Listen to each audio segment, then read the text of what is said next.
বাবা শেষমেশ এক দর্শিতা মেয়ের সাথে তুমি আমার বিয়ে দিতে চাইছো? এই বিয়ে আমি করতে পারবো না। বিয়েবাড়িতে বরের কবুল বলার ঠিক আগ মুহূর্তে এমন কথা শুনে সবাই যেন চমকে যায়। কথাটা শোনা মাত্রই রফিক আহমেদ তার বড় ছেলের গালে ঠাস করে একটা সর মেলে দিলেন। ইতিমধ্যে অনেকে কানাঘুষা শুরু করেছে। একজন মহিলা তো বলে উঠল, এ মেয়েকে তো সবাই ভালোই জানতাম। আহারে, বেচারির সাথে এমন কাজটা কে করেছে? আমরা তো এসব ব্যাপারে কিছুই শুনলাম না। নিজের মেয়ের সম্পর্কে এসব কথা শুনে আর ঠিক থাকতে পারলেন না রহিমা বেগম। মুখে আঁচল দিয়ে কাঁদতে লাগলেন। তিনি আগেই তার ভাইকে বলেছিলেন, একমাত্র মেয়ের বিয়েটা সে খুব সাদামাটাভাবে দিয়ে দিতে চান, যেন এসব বিষয় জানাজানি না হয়। কিন্তু ভাইয়ের জোরাজুরিতে তার ছেলের সাথে নিজের মেয়ের বিয়ে এত অনুষ্ঠান করে দিতে সে রাজি হয়েছে। রফিক আহমেদ সেই মহিলাকে ধমক দিয়ে উঠলেন। রফিক সাহেব বললেন, কি যা তা বলছেন আপনি? এমন কিছুই হয়নি। মধুমিতা রহিমার মেয়ে, ওর সাথে রায়হান। খামাকা ওনাকে চুপ করিয়ে দিয়ে কি লাভ বাবা? উনি তো ঠিকই বলেছে, তোমরাই তো এত বড় বিষয়টাকে ধামাচাপা দিয়ে রেখেছ। রহিমা বেগম বলছেন, বাবা রায়হান, চুপ থাক বাবা, আমি তোর ফুফু, তোর পায়ে পড়ি। এসব মিথ্যা অপবাদ আমার মেয়ের নামে তুই দিস না। মিথ্যে কেন বলছো ফুফি? বলো, তোমার মেয়েকে রিয়াদ নামে ছেলেটা উঠিয়ে নিয়ে যায়নি, রাখিনি নিজের কাছে এক রাত, কিছু না করে ছেড়ে দিয়েছে বুঝি? শুরু হলো সবার মাঝে তর্কাতর্কি। এত সব কিছুর মাঝেও একজন চুপ করে বসে আছে তাদের দিকে চেয়ে। পায়ে তার আলতা, হাত ভর্তি মেহেদি, গহনা দিয়ে পা থেকে মাথা অবধি ভরপুর, চোখে টানা কাজল, গায়ে বিয়ের বেনারসি। মধুমিতা এসব আর কিছুই ভালো লাগছে না। বাবা বেঁচে থাকলে হয়তো এখন এসব তার সহ্য করতে হতো না। উঠে এক দৌড়ে বিয়ের স্টেজ থেকে নেমে দৌড়ে বাড়ির ভিতর চলে যায়। রহিমা বেগম দেখেও কিছু বলছে না। সে জানে এখন কি হবে, গিয়েও কোনো লাভ নেই। রফিক ইতিমধ্যে বিয়েবাড়ি থেকে সবার কাছে মাপ চেয়ে তাদের চলে যেতে বলছেন। আর রায়হানকে গাড় ধাক্কা দিয়ে বের করে বলেছে চোখের সামনে থেকে চলে যেতে। তবে পাড়ার আন্টিরা যেতে অনিচ্ছুক, তাদেরকে তো এখনও কাটা গায়ে নুনের ছিটা দেওয়া বাকি।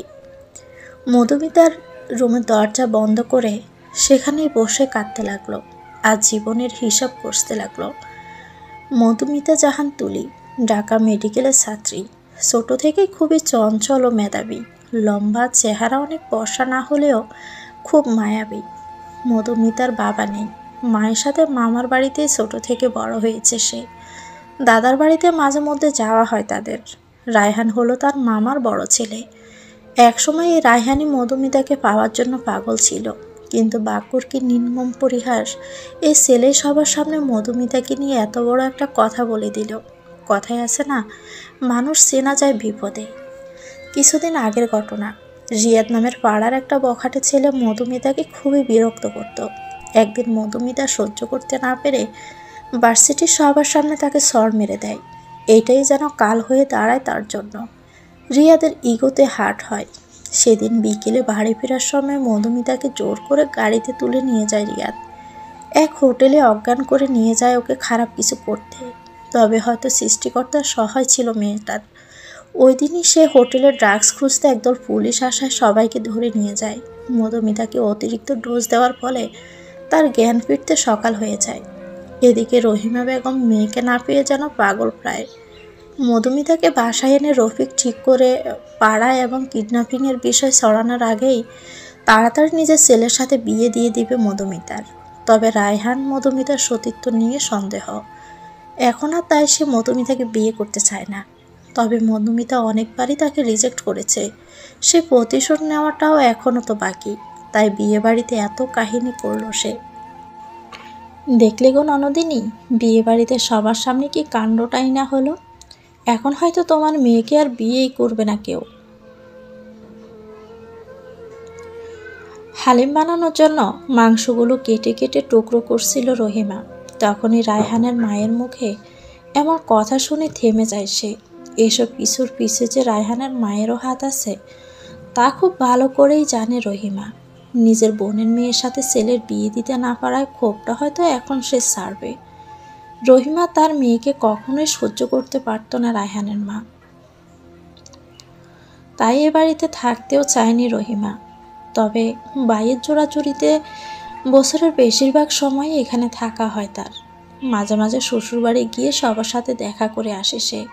শ্বশুরবাড়ির সবার সাথে সম্পর্ক তার যথেষ্ট ভালো, তবে সেখানে থাকলে যে বারবার মৃত স্বামীর কথাটা মনে পড়ে যায়।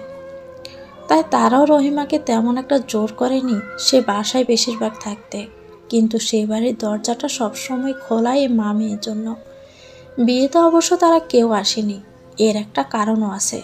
তারা কেউই রায়হানকে তেমন একটা পছন্দ করতো না। তবে এসব বাবার বা কারো কথায় কান দেওয়ার সময় নেই। ওদিকে মেয়েটা সারাদিন না খেয়ে আসে। তাই তো নিজাতে মধুমিতার পছন্দের হালিম বানাতে এসেছিল রহিমা। তাই নিজের কাজে আবারও লেগে গেল। মধু, মা আমার, দরজাটা খোলতো, দেখ তোর জন্য খাবার নিয়ে এসেছি। রহিমার কথায় হালকা নড়ে বসে মধুমিতা। জানালার দিকে তাকিয়ে দেখে বাহিরে অন্ধকার। রাত হয়ে গিয়েছে বুঝি। সময় কখন কাটলো বুঝতেই পারেনি সে।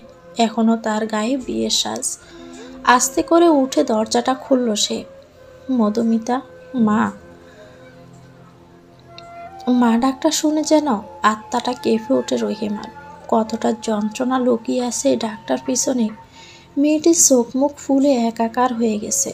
কেঁদেছে হয়তো খুব, তবে রহিমাকে এখন ভেঙে পড়লে চলবে না। তাকে শক্ত থাকতে হবে। মেয়েকে জোর করে খাইয়ে দিতে লাগলো সে। মধুমিতাও না করতে পারল না। পেটে যে একটা দানাও পড়েনি সকাল থেকে। মধুমিতা বলছে, মা, সবাই কি তোমাকে আমায় নিয়ে কথা শুনিয়েছে? কী সব বলছিস? কে কি বলবে? আর তোর মার হাতে এত ফালতু সময় কোথায় বলতো? আমি এখানে থাকতে চাই না মা। তুই চিন্তা করিস না মা, কারো কোনো কথা তোকে আর শুনতে দিব না আমি। কালকেই তো দাদু বাড়ি গিয়ে উঠবো আমরা। সেখানে সবাইকে আমি সব কিছু জানিয়ে দিয়েছি। তোর বড় চাচা, ফুফু, তোর দাদি সবাই তোর জন্য অপেক্ষা করছে। মধুমিতা বলছে, আর মামা? রহিমা একটা দীর্ঘশ্বাস ছেড়ে বলে, তাকেও অনেক কষ্টে রাজি করিয়েছি। এখন খেয়ে ঘুমিয়ে পড়তো চুপ করে। মধুমিতা মায়ের কোলে মাথা রেখে ঘুমিয়ে যায়। আর রহিমা বেগম হাত বুলাতে থাকে মেয়ের মাথায়। পরদিন সকালে তারা গিয়ে হাজির হয় মধুমিতার দাদুর বাড়িতে। ওনারা প্রায় গ্রামের সবাই থাকবে। থাকবে নাই বা কেন? ওনারা তো জমিদার বংশ, গ্রামের প্রধান। সবার ভালো মন্দ তো তারাই দেখে। বাড়ির সামনে নামতে রহিমার যেন আর তর সইছে না। ভাবিকে মনের সব কথা বলে নিজেকে হালকা না করলে যে থাকতে পারবে না সে। তাই মধুমিতাকে রেখে নিজে ব্যাগ নিয়ে আগে ঢুকে গেল বাড়িতে। মায়ের কাণ্ড দেখে মধুমিতাও হেসে দিল। অনেক দিন পর গ্রামের গাছগাছালি, পুকুর এসব দেখে তারও খুব ভালো লাগছে। সেও তাই এদিক ওদিক তাকিয়ে ঢুকতে যাবে, তখনই কারোর সাথে ধাক্কা খেয়ে পড়ে যেতে নিল। সে যাতে পড়ে না যায় তাই সামনের লোকটির শার্ট খামচি দিয়ে ধরে। ওদের মাথার উপর মধুমিতার ওড়না এসে পড়ে।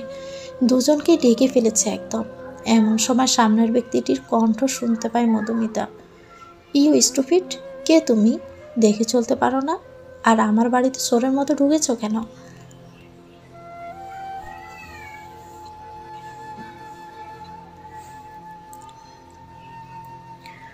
কে তুমি? তুমি দেখে চলতে পারো না আর আমার বাড়িতে চোরের মতো ঢুকছ? বেশ কর্কশ কণ্ঠে বলে উঠল সোহান। দমকের সাথে সাথে নিজেকে ছাড়িয়ে নেয় মধুমিতা। আর বাতাসে উঠতে থাকা ওড়নাটা টেনে নিচে নামিয়ে নেয়। খোপাটাও খুলে গিয়েছে। অবাধ্য ঝোলগুলো সামনে এসে এলোমেলোভাবে উঠছে। এদিকে সোহান একটু আগে অজানা কোনো রমণীকে জারি দিলেও এখন এক দৃষ্টিতে মুগ্ধ হয়ে তাকিয়ে আছে তার দিকে। খোলা চুলে বাঙালি মেয়েদের এত সুন্দর লাগে কেন? যেন মনে হচ্ছে দুনিয়াটা থেমে গেছে। তবে এই ঘোর তার আর বেশিক্ষণ রইল না। নিজের অনুভূতিকে কিভাবে নিয়ন্ত্রণ করতে হয় তা তার খুব ভালো করে জানা আছে। মধুমিতা বলছে, এই, কে আপনি? আর একটু আগে আমাকে জাড়ি মারলেন কেন? সোহান যেতে নিয়েছিল, তবে মধুমিতার কথায় থেমে যায়। পিছন ফিরে তাকায় মধুমিতার দিকে। তখন ওড়নার নিচে থাকায় মধুমিতাকে ঠিক চিনতে পারেনি। তবে এখন ঠিকই চিনতে পেরেছে। তবে মধুমিতা হয়তো চিনতে পারেনি তাকে। চিনবেই বা কী করে? যে কয়বারই বাসায় এসেছে সে কয়বারই পড়াশোনার খাতিরে ঢাকায় ছিল সোহান। মহাপুরুষদের সুন্দরী নারীদের সাথে অযথা কথা বলাটা শোভা পায় না ঠিক। এ কথা বলে সোহান বাড়ির ভিতরে ঢুকে যায়। মধুমিতা হা করে তাকিয়ে আছে। ছেলেটার ইগো দেখিয়ে অপমান করলো নাকি সুন্দরী বলে সুনাম করলো, সে কিছুই বুঝতে পারছে না। আর কিছু না ভেবে সেও তার পিছন পিছন বাসায় প্রবেশ করে। আজ জমিদার বাড়িতে হরেক রকমের খাবারের আয়োজন করা হয়েছে। মুরগির রোস্ট, পোলাও, গরুর গোশত থেকে শুরু করে খাসির মাংস কিংবা হরেক রকমের পায়েস, সেমাই, সব কিছুই যেন ভরপুর রান্না হয়েছে। মনে হচ্ছে যেন কোনো বিয়েবাড়ির অনুষ্ঠান। মনে হবে বা না কেন, আজ কতদিন পর পুরো পরিবার একসাথে দুপুরের খাবার খাবে। মধুমিতার বড় চাচা সোহেল সরকার, তার 2 মেয়ে 1 ছেলে। বড় মেয়ে মুক্তা স্বামী নিয়ে দেশের বাইরে পাড়ি জমিয়েছে। ছোট মেয়ে সিনহা এবার 10ম শ্রেণীতে পড়ে। আর একমাত্র ছেলে সোহান সরকার, পেশায় একজন ডক্টর। মধুমিতার ছোট ফুফু শিপা, তার 1 মেয়ে ঝুমুর। 1 ছেলে যে বড়, তার নাম মীরা। সাথে তো মধুমিতার দাদা দাদি আছেই। এতদিন পর সব ভাই বোনেরা একসাথে হয়ে কত খুশি।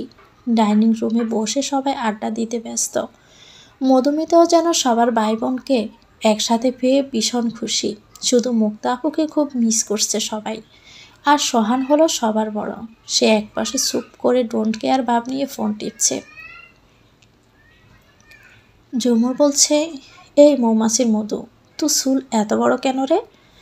মধুমিতা বলছে, তোকে কতবার না বলেছি আমি কি মৌমাছির মধু বলে ডাকবি না। সিনহা বলছে, ওর তো গাড়ের রগ সব তেড়া, বলে লাভ নাই মধু আপু। মীরা বলছে, ওর তো পুরো মাথায় নষ্ট, নতুনের এই আর কি। এই পুরো গ্রুপ নিলে আমাকে পছালে ভালো হবে না কিন্তু, আমি বলে দিলাম। মীরা বলছে, পছাবো না কেন, তোর জন্য তো আমি একটা নতুন নামই ঠিক করেছি। আজ থেকে তোর নাম মুরগির পায়ের নূপুর। বাহ, কি মেধা আমার, নোবেল পাওয়ার যোগ্যতা রাখে। পরে তুই গাইবি আর নাচবি, ঝুমুর ঝুমুর নূপুর বাজে, মুরগি মেলেছে পাখনা আয়া। মধুমিতা বলছে, থাক, বেচারিকে আর কেউ ফসাবে না তোমরা। ঝুমুর ছোট আম্মু বলে রহিমাকে উদ্দেশ্য করে ডাকছে, দেখো সবাই আমাকে মানসিক নির্যাতন শুরু করে দিয়েছে। রহিমা বেগম সবাইকে পায়েস দিতে দিতে বলে, কার এত বড় সাহস রে আমার পরি মেয়েটাকে এত কথা শোনায়? ও পরি না ছোট আম্মু, ও হলো পেতনি। দেখো না চুলগুলো কেমন কোকড়ানো কোকড়ানো। সবাই এভাবেই নিজেদের মধ্যকার খুনসুটি নিয়ে মেতে আছে। আর সোহান যেন এসব চেঁচামেচিতে বেশ বিরক্ত হচ্ছে। সে ওদের স্বভাব চরিত্র সম্পূর্ণই বিপরীত। তার সবসময় শান্ত পরিবেশে থাকতেই ভীষণ ভালো লাগে। গম্ভীর স্বভাবেরও তাকে বলা যেতে পারে। তবে চোখের চশমা পরে থাকা সিল্কি চুলের ছেলেটাকে চাইলেও কেউ ইগনোর করতে পারবে না। তবে সোহানকে এই মুহূর্তে ঝুমুর বাদে সবাই ইগনোর করে নিজেদের দুষ্টামিতে ব্যস্ত। শুধু ঝুমুর একটু পরপর পানির গ্লাস হোক কিংবা পায়েসের বাটি এইটা ওটা এগিয়ে দিচ্ছে সোহানকে। এই বিষয়টা সিনহাও কিছুটা খেয়াল করেছে।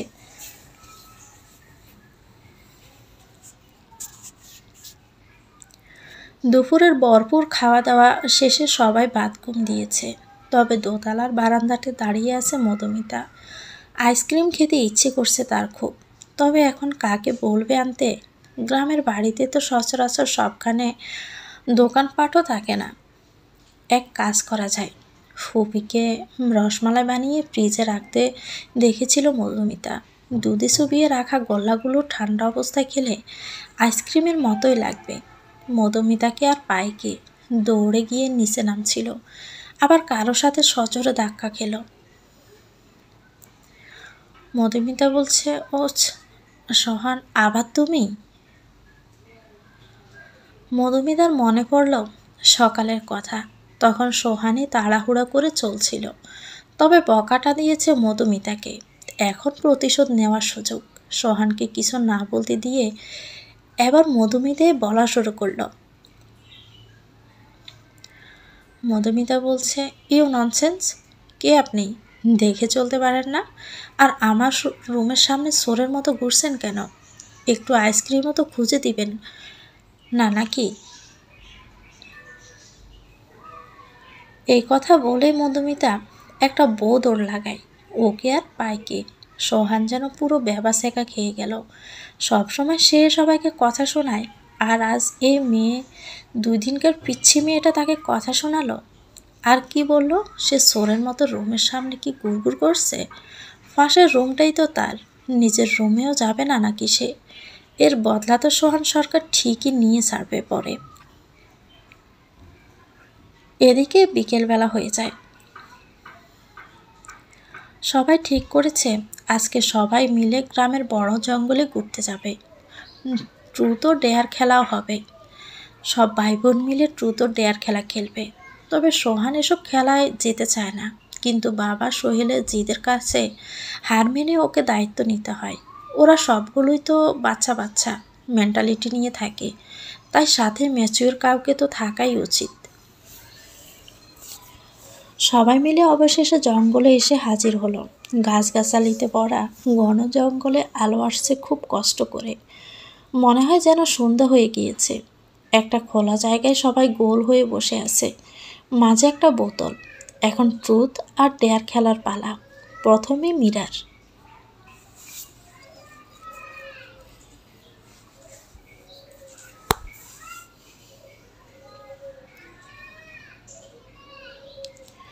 প্রথমে মীরার বোতলটা ঘোরালো, মুখের দিকে সিনহার দিকে এসে পড়েছে।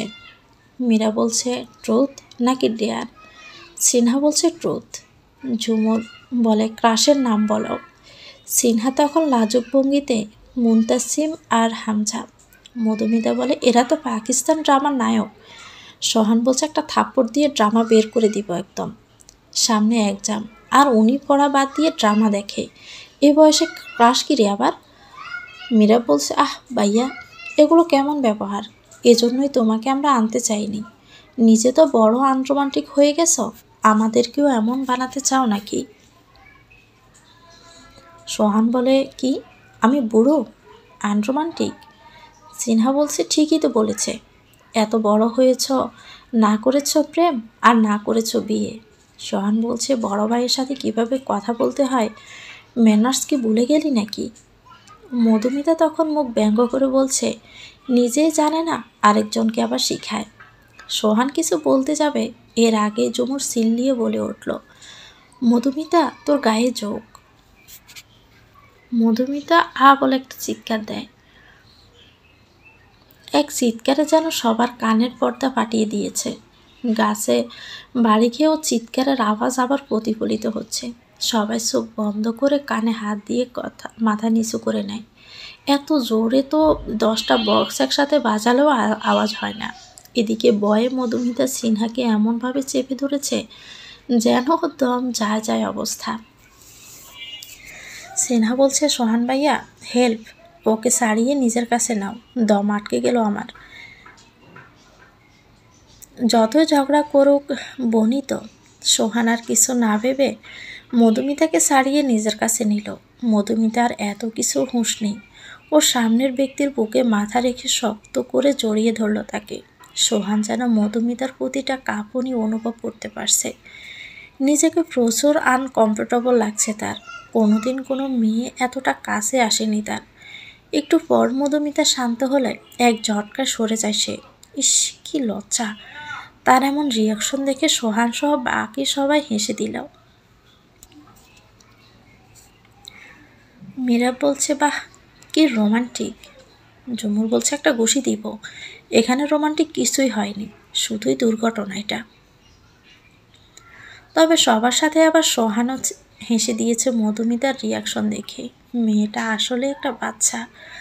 এদিকেই প্রথম সোহানকে হাসতে দেখলো মধুমিতা, তবে লজ্জায় আর দ্বিতীয়বার তাকায়নি সে। এদিকে একে তো সবাই এসেছে বিকেলের দিকে, এখন আবার প্রায় সন্ধ্যা হয়ে যাচ্ছে।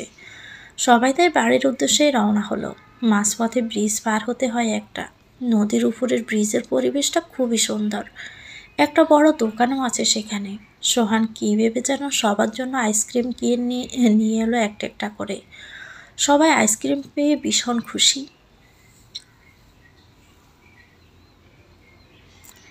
সন্ধ্যা শেষে রাত নামলো। আকাশে পূর্ণিমা চাঁদ। সবাই বাড়ির উঠোনে বসে গল্প করছে। এই রাত আবার কতদিন পরে আসে কে জানে। কাল আবার মধুমিতা ডাকার উদ্দেশ্যে রওনা দিয়ে দিবে। হোস্টেলে উঠতে হবে তাকে। পড়াশোনায় এমনিতেই গাফলতি হয়েছে অনেক, তবে কারোরই আলাদা হতে ইচ্ছে করছে না তেমন। মীরা বলছে, মধুমিতা কয়েকদিন আরও থেকে গেলে কিন্তু পারতি। মধুমিতা বলছে, না ভাইয়া, তাহার সম্ভব না। কেন? কোনো সমস্যা হলে সবার আগে বাইকে কল করবি, বলে দিলাম কিন্তু। সিনহা বলছে, আপুর সমস্যা হলে সোহান ভাইয়া তো আছেই ওখানে। সবাই সিনহার কথা শুনে চোখ যেন বড় বড় করে ওর দিকে তাকায়। কি বলে মেহা? সোহানও ব্রুকুসকে তাকিয়ে আছে ওদিকে। সিনহা বুঝতে পেরে কথাটা যেন গড়িয়ে নেয়। সিনহা বলছে, না মানে সোহান ভাইয়াও তো ঢাকায় থাকে, তাই বললাম আর কি। সোহান তখন কর্কশ গলায় বলল, হ্যাঁ তো আমি কারো দায়িত্বের বোঝা টানতে ঢাকা যাচ্ছি নাকি? মধুমিতা বলছে, তো আমি কি কাউকে বলেছি আমার বোঝা টানতে? কি আজব, কিছু মানুষ সব সময় বেশি বুঝে। জুমুর বলছে, ব্যাস ব্যাস হয়েছে। এই মৌমাছির মধু, তুই না খুব ভালো মেহেদি দিতে পারিস, আমাকে দিয়ে দিবি? এই যে নিয়ে এসেছি। মধুমিতা বলছে, দে। মধুমিতা এক এক করে সবাইকে মেহেদি দিয়ে দিচ্ছে। মীরাবেরও নাকি মেহেদি দিতে ইচ্ছে করছে, তাই মধুমিতা ওর হাতটা টেনে কোলে নিয়ে মেহেদি দিয়ে দিচ্ছে। তবে সোহানের কেন যেন বিষয়টা ভালো লাগেনি, তাই সে সেখান থেকে উঠে ঘরে চলে যায়। ভাবি, আমার কথাটা আরেকবার ভেবে দেখবেন কিন্তু, খুব বিনয়ের সাথে কথাটা বলল মরিয়ম বেগম, সোহান সিনহা মুক্তার মা। রহিমা বেগম বলছে, ভেবে তো দেখবো এভাবেই, তবে আপনি তো সব জানেনই আমার বাচ্চা মেয়েটার উপর গত কিছুদিনে কি জ্বরটাই না গিয়েছে, তাই এসব ব্যাপারে আমি এখন ওকে কিছু বলতে চাই না। মরিয়ম বেগম বলছে, এখন কেন বলবেন, কিছুদিন যাক, তখন না হয় বুঝিয়ে বলবেন। ঘরের মেয়ে আমরা দূরে কেন দিব, ঘরের মেয়ে ঘরেই রেখে দিব আমরা। তাদের এসব কথা আড়ালে দাঁড়িয়ে শুনছে সিনহা। এই একটা বাজে স্বভাব ওর, সবার কথায় শুধু আড়ি পাতা।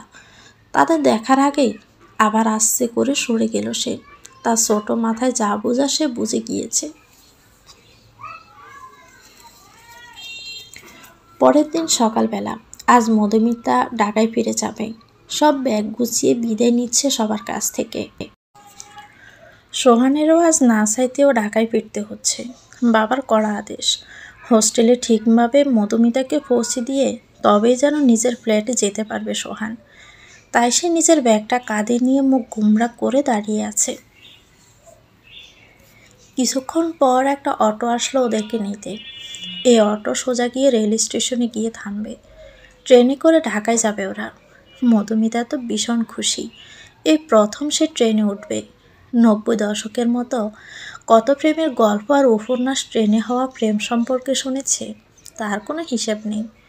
এখন কোনোভাবে নিজেও তেমন কাউকে পেয়ে গেলেই হয়।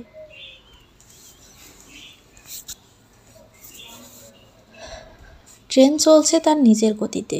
মধুমিতা জানালার পাশের সিটে বসেছে। পাশে সোহান কিছুটা দূরত্ব বজায় রেখে বসেছে। সামনে এক বয়স্ক দম্পতি বসে আছে।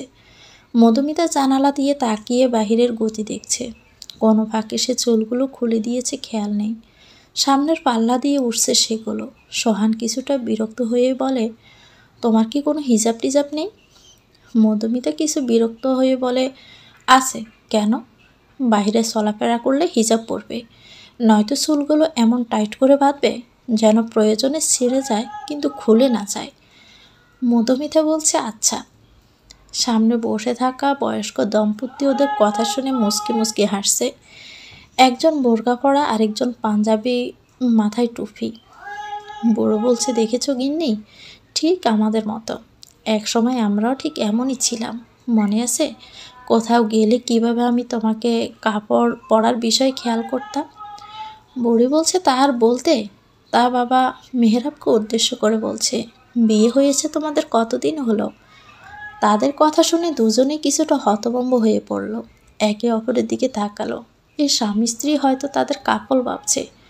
মধুমিতা বলছে, না না দাদি, আপনি ভুল ভাবছেন, ইনি আমার চাচাতো ভাই হয়, আমার স্বামী না। সোহান বলছে, হ্যাঁ হ্যাঁ, আমরা অবিবাহিত।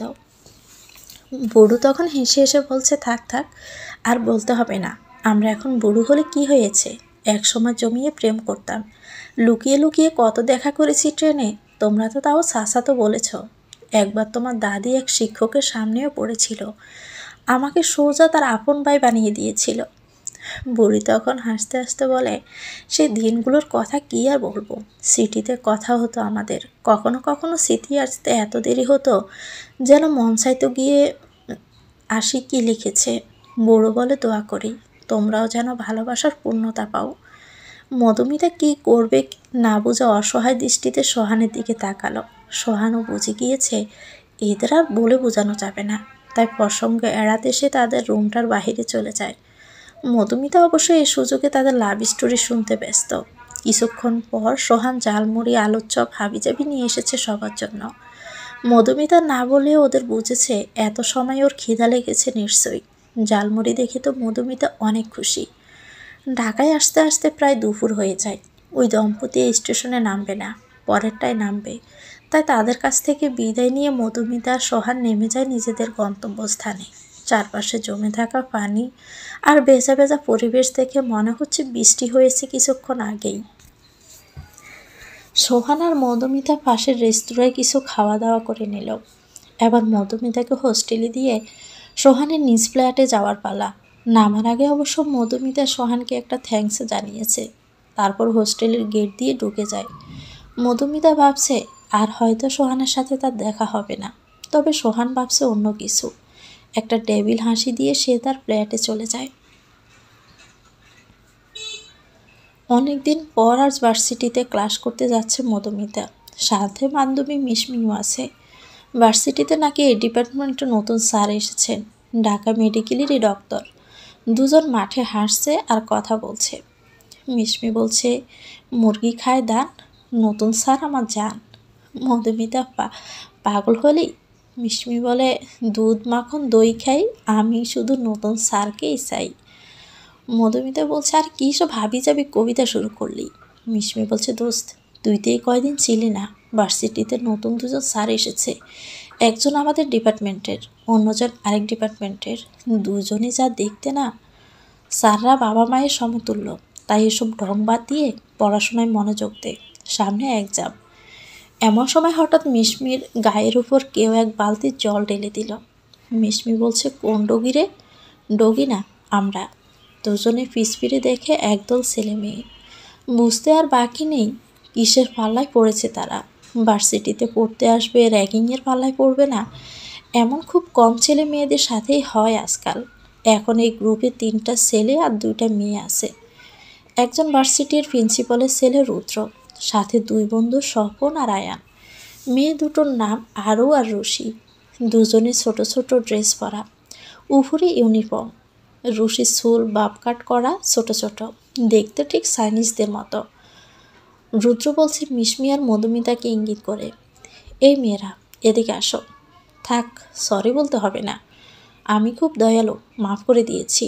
আরও বলছে, হোয়াট, কি বলছো এসব, কে কাকে মাফ করবে? মিশমি বলছে, ও মা, আপনারা তো আমাকে সরি বলতেই ডাকলেন, ওই যে একটু আগে বুলে পানি দিলেন। আয়ান বলছে, বুলে পানি দিয়েছি তা তোমাকে কে বলল? মিশমি হাসতে লাগে, বলেই দিয়েছেন জানি, নয়তো আমার সম্পর্কে না জেনে দিয়েছেন, জানলে হয়তো দিতেন না। মধুমিতা তখন আস্তে আস্তে বলো, ওই মিশু, এখন অন্তত ঝামেলা করিস না, তুই মার্শাল আর্ট জানোস, তাই সব কিছুতে নাক গলাস না।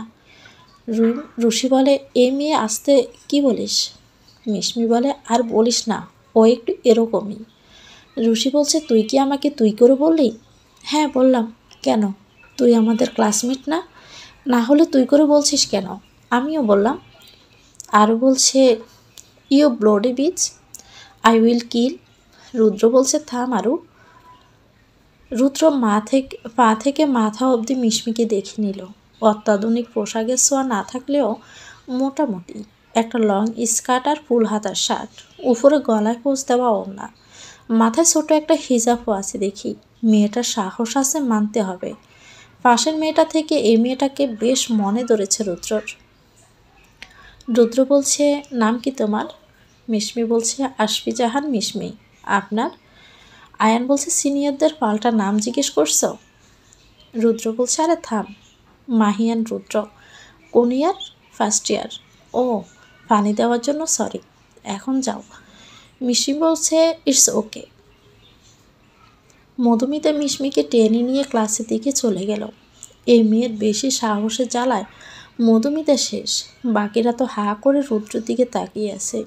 যে রুদ্রর সামনে কেউ একটা বাড়তি কথা বললে তার খবর হয়ে যেত, সে রুদ্রর আজ কী যে হলো। রুদ্র বলছে, রুদ কী হলো এটা? কোনটা কি হলো? এই যে মেয়েটাকে লাই দিয়ে মাথায় উঠিয়ে নাচালি। রুদ্র বলল, লাই কই দিলাম, জাস্ট একটু কথা বললাম আর কি। স্বপন বলছে, ডাল মে কুছ কালা হে। আয়ান বলছে, ডাল মে কুছ কালা নেহি, পুরা ডালই কালা হে। থাম তো, আমি ভাই সোজা কথার মানুষ। মেয়েটাকে ভালো লেগেছে, ওর ব্যাপারে খোঁজ নিয়ে দেখ তো। চল এখন ক্লাসে যাই, সময় হয়ে গিয়েছে ক্লাসের। ক্লাসে বসে বসে গল্প করছে মিষ্মি আর মধুমিতা। কাল সকালে দুজন নীলক্ষেত যাবে, কিছু গল্প আর উপন্যাসের বই কিনবে। কাল ভার্সিটি বন্ধ। এসব কথা বলতে বলতে কখন যে স্যার এসেছেন তার দুজনের খেয়াল নেই। বসেছেও একদম লাস্ট বেঞ্চে। এদিকে স্যার ক্লাসে ঢুকে দেখে সবাই দাঁড়িয়েছে, শুধু দুজন এখনও জমিয়ে আড্ডায় ব্যস্ত। স্যার সবাইকে বসতে বলে চোখের চশমাটা আঙ্গুল দিয়ে একটু ধাক্কা দিল। ক্লাসের কিছু মেয়েরা তো হা করে তাকিয়ে আছে। স্যার সামনের বইটা মুখের সামনে ধরে পাল্টা উল্টাতে লাগলো। মিস মধুমিতা এবং তার পাশের জন, কাইন্ডলি একটু দাঁড়াবেন। হঠাৎ নিজেদের কথা শুনে মধুমিতা ও মিষ্মি একটু হকচকিয়ে গেল। আরে সামনে বই নিয়ে কে দাঁড়িয়ে আছে? স্যার হয়তো। কখন এলো? মিষ্মি তখন ধীরে ধীরে, আব হাম দোনা কো কেয়া হোগা বাতিজি। মতিমতি বলছে, চুপ কর, সরি স্যার, আর হবে না, আমরা আসলে খেয়াল করিনি যে আপনি এসেছেন। পুরো ক্লাস ওদের কথা শুনে হেসে দিল। এই এক ধরনের ছাত্ররা সব ক্লাসেই থাকবে, কারণ ছাড়াই শুধু হাসবে আর দাঁড়িয়ে থাকা লোকদের বিব্রতকর পরিস্থিতিতে ফেলবে। এবার স্যার তাদের মুখের উপর থেকে বইটা সরালো। মধুমিতা তো আসমকা এই চেহারাটা দেখেই পুরো চমকে গিয়েছে। মধুমিতা বলছে, সোহান ভাইয়া আপনি? সোহান বলছে, বাহ, একে তো স্যার ঢোকার পরেও গল্প করলেন, এখন আবার স্যারকে ভাই বলে ডাকছেন। ন্যূনতম ম্যানার্স দেখি আপনার মাঝে নেই। মিষ্মি ধীরে ধীরে বলছে, এই আবুল, স্যারকে ভাই বললি কেন? তোর কাজিন নাকি কোনো? মধুমিতা বলছে, আরে এই তো আমার সোহান ভাইয়া, যে খারুসের কথা বলছিলাম, খালি চিল্লায়। মিষ্মি বলছে, লড়ে লাগ গিয়া। সোহান বলছে, গেট আউট। কিন্তু সোহান ধমক দিয়ে বলে, I said get out, manners থেকে তারপরে ক্লাস করতে আসবেন। মধুমিতা তো ধমক খেয়ে পুরো কান্না করে দিবে এমন অবস্থা। মিষ্মি সব সামাল দিতে মধুমিতাকে টানতে টানতে নিয়ে গেল ক্লাসের বাহিরে। মধুমিতা কাঁদছে। কী রে, কষ্টে কেঁদে দিয়েছিস? এখন মজার মুডে নেই আমি। কুল বেবস, বড় বড় ভার্সিটিতে এমন ছোট ছোট ব্যাপার হয়েই থাকে। যাই বলিস, সোহান স্যার কিন্তু খুবই হ্যান্ডসাম। কে হ্যান্ডসাম? হঠাৎ দুজনের মাঝে মাথা ঢুকিয়ে দিল রুদ্র। মিষ্মি বলছে, আপনি কাবাবে হাড্ডি হতে কোথা থেকে আসলেন? রুদ্র বলছে, আগে বলো, হ্যান্ডসাম কাকে বলেছ? যাকে খুশি তাকে বলেছি, আপনার কি? রুদ্র বলছে, আমারই তো সব। মনে মনে বলছে, কিছু না, কাল আমরা ফ্রেন্ডসরা নীলক্ষেত যাব, ভাবলাম তোমরা তো নতুন, তোমাদেরকেও নিয়ে যাই। মধুমিতা বলছে, কিন্তু ভাইয়া ক্লাসে তো সবাই নতুন, শুধু আমরা কেন? মিষ্মি বলছে, ঠিক বলেন আমরা কেন? মানে সকালে পানি দিলাম না, তাই সরি হিসাবে এমনটাই করলাম। মধুমিতা না বলতে যাবে, কিন্তু মিষ্মি চিল্লিয়ে বলল, যাব। মধুমিতা বলছে, মিষ্মি, আরে থাম তো, আমরা তো এমনিতেও কাল যেতেই চেয়েছিলাম, তাদের সাথে গেলেই বা কি, কিন্তু আমার একটা শর্ত আছে। রুদ্র বলছে, কি? আমার বইয়ের টাকা আপনি দিবেন। রুদ্র বলছে, ওকে ডান, আজ তা হয় গেলাম। রুদ্র যেতে দেরি, মধুমিতার মিষ্মিকে কিলঘুষি মারতে আর দেরি হলো না। মিষ্মি বলছে, আরে আরে কী করছিস, থাম না। এসব কি মিষ্মি, রাগ করছিস কেন? কেউ আমার উপর ফিদা হয়ে বসে আছে, আমি একটু ফায়দা নিব না? মধুমিতা বলছে, আমিও বুঝেছি সে তোকে পছন্দ করে, তাই বলে তুই তার ফিলিংস নিয়ে মজা নিবি নাকি? আমি কখন বললাম আমি তার সাথে মজা নিচ্ছি? মানে কি? মিষ্মি কিছু না বলে রহস্যময় একটা হাসি দিয়ে বলল, হোস্টেলে ফিরে যেতে হবে। দুজনে তাই করলো। আজ আর ক্লাস করা তাদের মুড নেই। এদিকে ক্লাস শেষ করে বের হয়ে সোহান মধুমিতাকে খুঁজছে। মাথার কোথাও নেই, একটু বেশি বলে ফেলেছে হয়তো।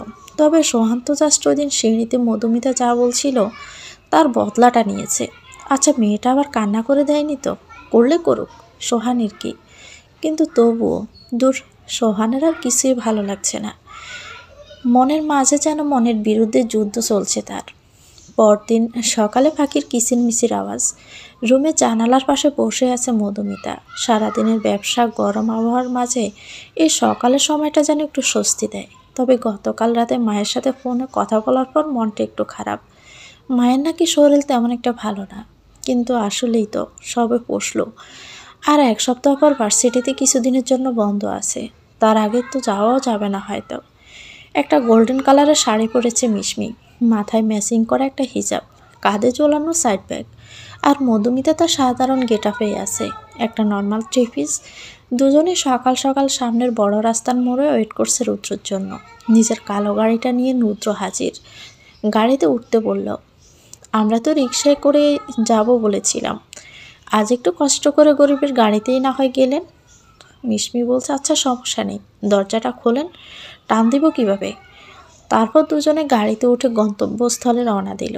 তবে কেউ একজন যে পাশের টঙে বসে বসে সাফান করছে আর তাদের দেখছে, এই জিনিসটা সবারই অজানা। নীলক্ষেত, এখানে একটা এরিয়াতে আগেও কয়েকবার এসেছে রুদ্র, তাই ঘুরিয়ে ঘুরিয়ে দেখাচ্ছে ওদেরকে কোন দোকানে ভালো উপন্যাসের বই পাওয়া যায়, কোথায় দাম কম ইত্যাদি। মিশমি আর রুদ্র একসাথে হাসছে আর কথা বলছে। মধুমিতা কিছুটা পিছনে। সিঙ্গেল ছেলে মেয়েদের এই একটা যন্ত্রণা, কোনো কাপলের সাথে আসলে সবার মাঝে থেকেও তারা অসহায় এতিমের মতো। মধুমিতার অবস্থাও ব্যতিক্রম নয়।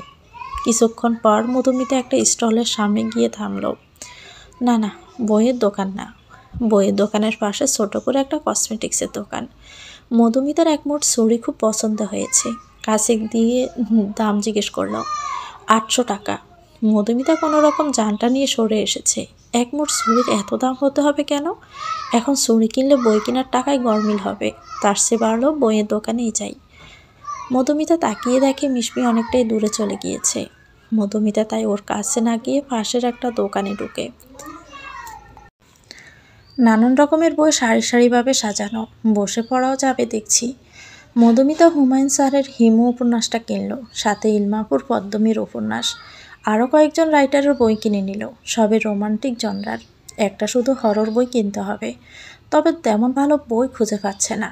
এমন সময় কেউ একজন ওর সামনে একটা বই খুলে ধরল আর বলল, you can try this, you can try this. Madhumita পাশ ফিরে তাকায়। চোখে কালো একটা সানগ্লাস পরা, মুখে সাপ দাড়ি, চুলগুলো কিছুটা বড় বড়। একটা নীল কোট পরিহিত যুবক দাঁড়িয়ে আছে পাশে। আগে কখনো এই ছেলেকে দেখছে বলে মনে হয় না, তবে কণ্ঠটা চেনা চেনা। হাই, আমি রাফসান, এই বইয়ের দোকানটা আমার, আর এরা আমার কর্মচারী। ও আইসি, বইপ্রেমী মনে হচ্ছে, চাইলে এই বইটা ট্রাই করতে পারেন। ধন্যবাদ মিস মধুমিতা, নামটা সুন্দর। আপনি আমার নাম জানলেন কি করে? আমার আশেপাশে সবার খুঁটিনাটি তথ্য আমার কাছে থাকে, আর আপনি তো special. Madhumita, don't take it seriously, fun করলাম। এই যে একটু আগে ক্যাশ মেমোর ওখানে নাম লিখলেন, সেখান থেকে দেখলাম। ও, আমি তবে আসি। আমার বাইক আছে, চাইলে বাসার সামনে ড্রপ করে দিতে পারি। নো থ্যাঙ্কস, আমার ফ্রেন্ডসরা আছে, আমি চলে যেতে পারবো। মধুমিতা সেখান থেকে চট জলদি কেটে পড়ে। লোকটা অদ্ভুত। এদিকে মধুমিতা যাওয়ার দিকে রাফসান এক দৃষ্টিতে তাকিয়ে আছে, ঠোঁটের কোণে রহস্যময়ী হাসি। It's time for revenge baby. আমার যেটা চাই আমি ঠিক পেয়ে যাই, নয়তো আদায় করে নেই। রুদ্রর এক হাতে 3টা শপিং ব্যাগ, আর এক হাতে 4টা। বেচারা আর হাঁটতে পারছে না। মিশমি দাঁড়িয়ে দাঁড়িয়ে চকলেট জুস খাচ্ছে। মধুমিতা দূর থেকে ওদের দেখে কাছে এলো। রুদ্র বেচারা গেমে শেষ, চোখে পানি টলমল করছে। মনে হয় ফকির বানিয়ে দিয়েছে ওকে। কী রে, এসব কি? ও, একটু শপিং করলাম আর কি। বললাম কেনাকাটা করতে ইচ্ছে হচ্ছে, রুদ্র বলল করো, বিল আমি দিব, তাই আর কি। বই কিনতে এসে কি কি কিনলি? বেশি কিছু না, 2টা থ্রি পিস, একটা শাড়ি, 3 ডজন চুড়ি, 1 বক্স মেকআপ কিট, 2টা টায়রা, 2 জোড়া জুতো। ও, আর সাথে হালিমও নিলাম, তোর তো পছন্দ, হোস্টেলে গিয়ে খাবো। আর আমি তো হাবিজাবি খেয়েছি। আর বই, বই তো কিনা এখনও বাকি। আচ্ছা আজ থাক, আরেকদিন বই কিনবো রুদ্র, আরেকদিন আসবে আমার সাথে। রুদ্র বলছি মানে শরীরটা খারাপ লাগছে, কাল হয়তো পারবো না। কালকের কথা কখন বললাম? 1 সপ্তাহ পর ভার্সিটি বন্ধ, তখন না হয়। থামতো। আচ্ছা বাইরে চলেন, আর কিছু কিনতে হবে না। সারা রাস্তা রুদ্র একটা কথাও বলেনি, অথচ আসার সময় সে কি গল্প। মিশমিও বুঝেছে ডোজটা বেশি হয়ে গেছে, এত নিতে পারবে না ও। মিশমি নামতে গিয়েও থেমে যায়। কিছু বলবে? আজ একটু পরীক্ষা করে নিলাম, আপনার ধৈর্য কেমন, সারা জীবন পারবেন নাকি? মানে? সব কথা বলতে হয় না, কিছু কথা বুঝে নিতে হয়। মিশমি গাড়ি থেকে নেমে চলে গেল। রুদ্র এক পলকে তাকিয়ে রইল তার দিকে। তবে কি রুদ্র যা ভাবছে মেয়েটা তাই বোঝালো? দেখতে দেখতে প্রায় 1 সপ্তাহ কেটে গেছে। সোহানের সাথে মধুমিতা ওই দিনের পর থেকে আর একটা কথাও বলেনি। ক্লাস টাইমে ওর ক্লাস করেছে চুপচাপ। সোহান কয়েকবার আগ বাড়িয়ে কথা বলতে আসলেও মধুমিতা এড়িয়ে চলেছে। এদিকে রুদ্র আর মিশমির প্রেমটাও জমেছে। আজ সবাই যে যার বাড়ি বেড়াতে যাবে, মিশমির তাই মন খারাপ। এটার অবশ্য কারণ আছে, কারণ মিশমি অনাথ। রুদ্র তো আছে ওর জন্য, তাই শেষমেশ মধুমিতা একাই যাওয়ার সিদ্ধান্ত নেয়। কানে মোবাইল, ওপাশ থেকে বড় আম্মু বলে দিচ্ছে কোন গাড়িতে উঠবে। মধুমিতা আবার রাস্তাঘাট তেমন চেনে না। আসার সময় তো ট্রেনে এসেছিল সোহানের সাথে। সোহানের মায়ের কথা মতো একটা বাসে উঠে পড়ল। কিছুক্ষণ পর বসে থাকতে থাকতে ঘুমিয়ে গেল সে। এই আরেক ঝামেলা, গাড়িতে উঠলেই তার ঘুম। এদিকে তার পাশে যে কোনো ছেলে এসে বসেছে তার দিকে খেয়াল নেই। অনেকটা পথ পেরিয়ে গাড়িতে তেল দেওয়ার জন্য এক জায়গায় থামল বাস। মধুমিতার ঘুম ভাঙে। জেগে বুঝলো সে অপরিচিত কারো কাঁধে মাথা রেখে ঘুমাচ্ছিল। তাড়াতাড়ি সরে যায়। উপরে তাকিয়ে ভূত দেখার মতো চমকে যায়। আপনি? অন্য কাউকে অ্যাকসেপ্ট করেছিল বুঝি? না মানে আপনিও বাড়ি যাচ্ছেন? ফর ইউর কাইন্ড ইনফরমেশান, ওই বাড়িটা আমারও। বড় ছেলে হওয়ায় একটু বেশি আমার। তুমি তো বিয়ে করে পরের বাড়ি চলে যাবে, তাই ওই বাড়িতে বাবার বাড়ি বলবে, তোমার বাড়ি হবে তোমার শ্বশুর বাড়ি। মধুমিতা কিছু না বলে মুখ ফুলিয়ে অন্যদিকে ঘুরে। এই ছেলেটা সবসময় তাকে কথা শোনায়। সোহান ওর চেহারা দেখে হাসছে। মেয়েটা কিউট। বাসে তেল ভরতে সময় লাগবে। সোহান এই ফাঁকে বাইরে গিয়ে পাশের হোটেল থেকে 2 প্লেট গরম খিচুড়ি নিয়ে আসে। এখানকার খিচুড়ি খুবই ভালো। সোহান আগে যেই কয়বার ঢাকা গিয়েছে সে কয়বারই খেয়েছে। নেও। কি? খুলে দেখো কি। দেখে তো মনে হয় খুব মজার। না খাবো না। যে আমাকে বারবার কথা শুনে তারটাই খাই না। ওকে, নো প্রবলেম। সোহান বসে বসে নিজের প্লেটটা ফাঁকা করছে। কেমন লোকটা বাবা, আরেকবার সাধবে না? মধুমিতার খিদেও পেয়েছে। নিচ থেকে এখন কিছু এনে খেলে আবার লজ্জা পেতে হবে। এই তো আরেকবার ডিমি কামড় দিল। এ জানালার গ্লাস দিয়ে আমায় দেখে কেন? আপনাকে কোথায় দেখলাম আজব? বাহির দেখছি।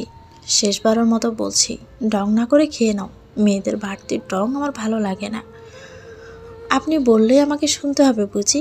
যদি না খাই কি করবেন? কোলে বসিয়ে খাইয়ে দিব। কোলে বসে খাবা?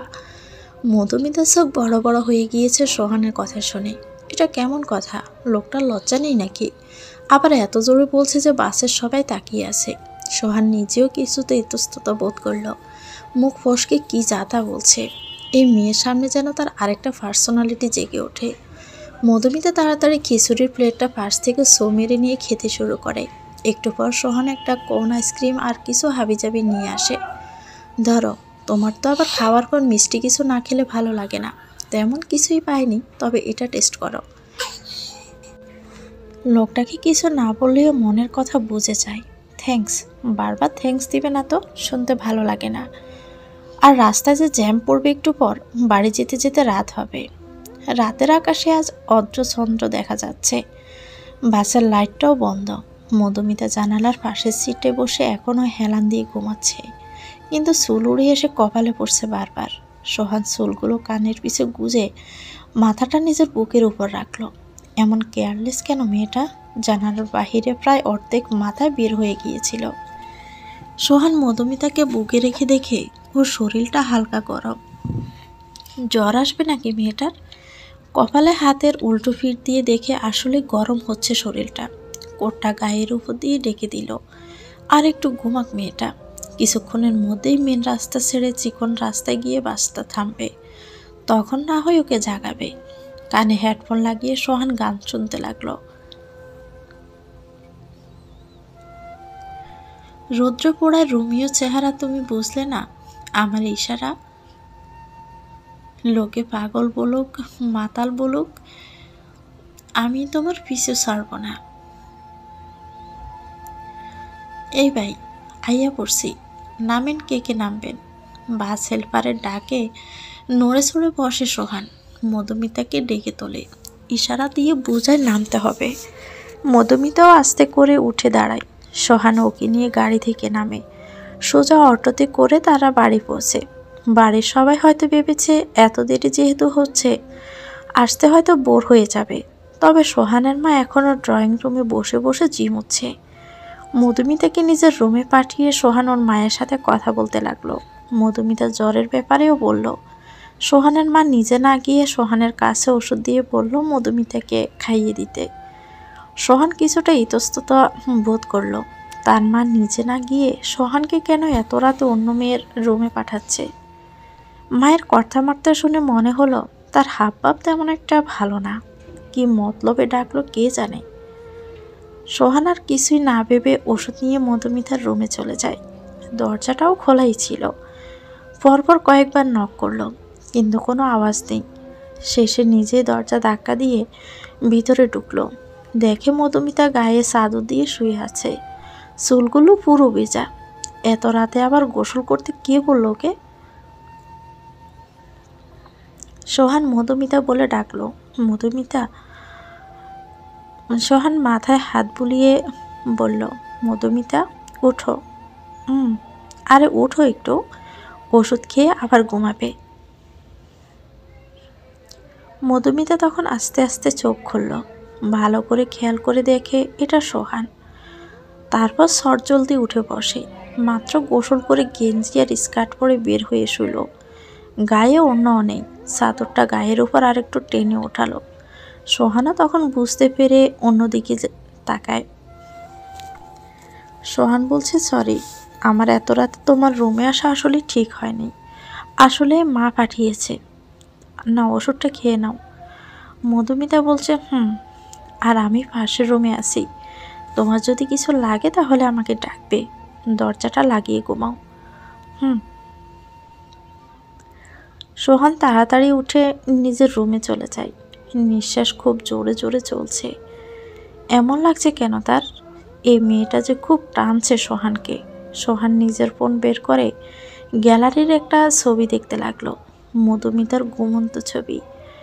সোহান বলছে, না না, কামন সোহান, নিজেকে কন্ট্রোল করতে হবে। তোমার ওর প্রতি অনুভূতিটা ঠিক কী সেটা সম্পর্কে আগে তুমি নিজে শিওর হও। টিনেজার ছেলে মেয়েদের মতো অল্পতে এত আবেগী হওয়াটা তোমার মানায় না। Control your self. পরদিন সকালবেলা। আজ সকাল সকাল বাড়িতে রান্নার আয়োজন শুরু হয়েছে।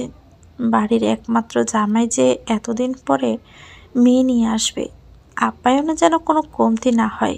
মেয়ে জামাইয়ের সাথে আবার তার কোন দুঃসম্পর্কের বাইও নাকি আসবে।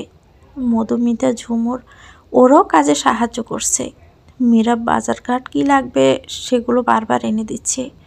সিনহা কোনো কারণবশত রুমে মুখ গোমড়া করে বসে আছে। কেউ না দেখলেও সোহান বিষয়টা খেয়াল করলো। তাই সিনহার রুমে গেল ওর সাথে কথা বলতে। সোহান বলছে, সিনহু। হ্যাঁ ভাইয়া, বলো। কি হয়েছে রে তোর?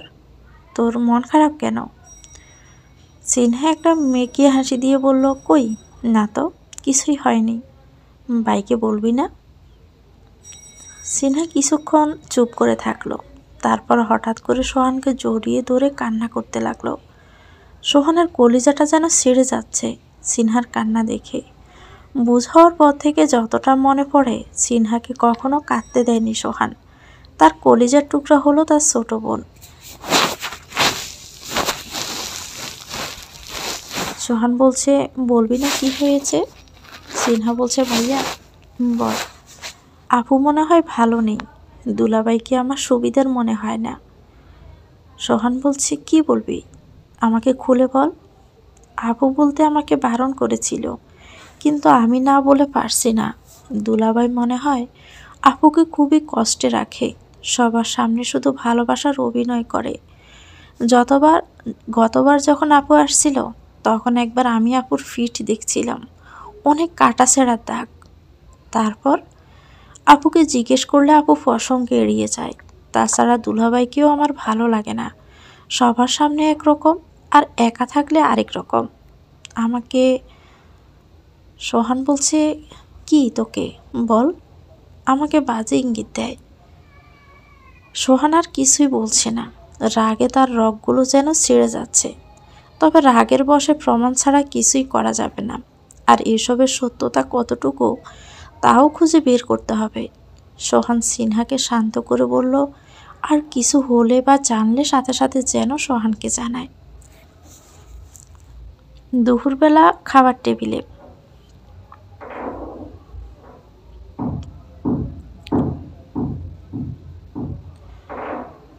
টেবিলে নানান আইটেমের খাবার সাজানো। বাড়ির সব পুরুষেরা খেতে বসেছে, মহিলারাও এক এক করে খাবার এগিয়ে দিচ্ছে। পাশের সোফায় বসে গল্প করছে মধুমিতা আর ঝুমুর। মুক্তার স্বামী ফাহাদের সাথে একটা ছেলেও এসেছে। মধুমিতা তাকে চেনে, ওই যে বইয়ের দোকানে রাফসান নামের ছেলেটা। তবে চিনেও না চেনার ভঙ্গিতে আছে মধুমিতা। বিষয়টা বেশ রাগাচ্ছে রাফসানকে। রহিমা বেগম বলছে, বাবা, মুক্তার স্বামীকে উদ্দেশ্য করে আর একটু গরুর মাংস দেই।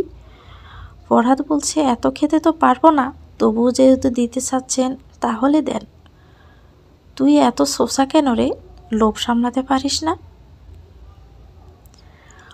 সবাই তখন খাওয়া বাদ দিয়ে মীরাবের দিকে তাকালো। কি বলছে ও এসব? ফরহাদের তো গলায় গরু লাথি খাওয়ার মতোই অবস্থা। সোহান বুঝেছে মীরাব কেন এসব কথা বলছে। মুচকি মুচকি হাসছে সে। মীরাবকে সব আগেই বলে দিয়েছে সোহান, ফরহাদকে বাস দিতে মীরাবকে টিমে নেওয়া দরকার। মীরাব বলছে, আরে সবাই আমার দিকে এভাবে তাকিয়ে আছো কেন?